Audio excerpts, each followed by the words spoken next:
Soit 72. Les djinns. Au nom de Dieu, le tout miséricordieux, le très miséricordieux.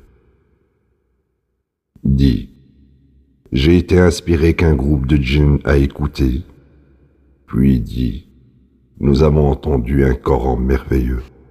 Il guide à la droiture et nous y avons cru. Nous n'érigerons jamais la moindre idole à côté de notre Seigneur. Le plus haut est notre seul Seigneur. Il n'a jamais eu de conjoint ni de fils.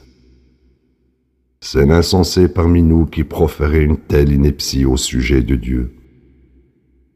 Nous pensions que ni les humains ni les djinns ne sauraient jamais proférer de mensonges au sujet de Dieu.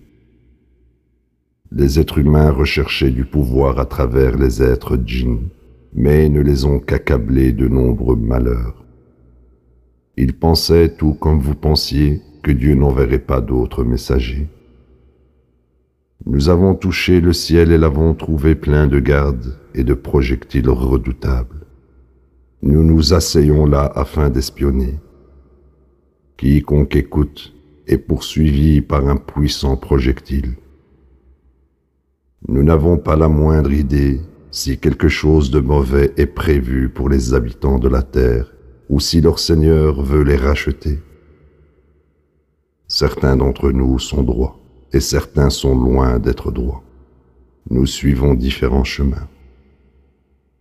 Nous savions très bien que nous ne pouvons jamais échapper à Dieu sur terre. Nous ne pouvons jamais nous échapper et fuir. Quand nous avons entendu la guidance, nous y avons cru.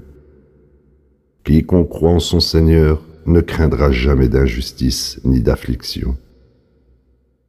Parmi nous, il y a les soumis, et parmi nous, il y a ceux qui se compromettent. Quant à ceux qui se sont soumis, ils sont dans le bon chemin. Quant à ceux qui se compromettent, ils seront du combustible pour la gêne. S'ils restent sur le bon chemin, nous les bénirons d'eau en abondance. Nous les testerons sûrement tous.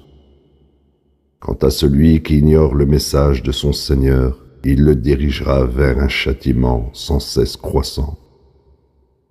Les lieux d'adoration appartiennent à Dieu, n'y invoquez personne d'autre à côté de Dieu. Quand le serviteur de Dieu a prôné lui seul, presque tous se sont ligués pour s'opposer à lui. Dis, je n'adore que mon Seigneur. Je n'érige jamais la moindre idole à côté de lui. Dis, je n'ai aucun pouvoir pour vous nuire, ni pour vous guider. Dis, personne ne peut me protéger contre Dieu, et je ne peux trouver aucun autre refuge à côté de lui. Je délivre les proclamations et messages de Dieu. Ceux qui désobéissent à Dieu et son messager encourent le feu de l'enfer, où ils demeurent pour toujours. Une fois qu'ils verront ce qui les attend, ils sauront qui est vraiment plus faible en pouvoir et plus petit en nombre. Dis, je ne sais pas si ce qui vous est promis arrivera bientôt ou si mon Seigneur le retardera pour un moment. Il est celui qui connaît le futur.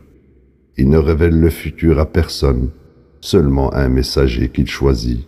Il révèle du passé et du futur des informations spécifiques. Ceci pour donner l'assurance qu'ils ont délivré les messages de leur Seigneur. Il est pleinement conscient de ce qu'ils ont.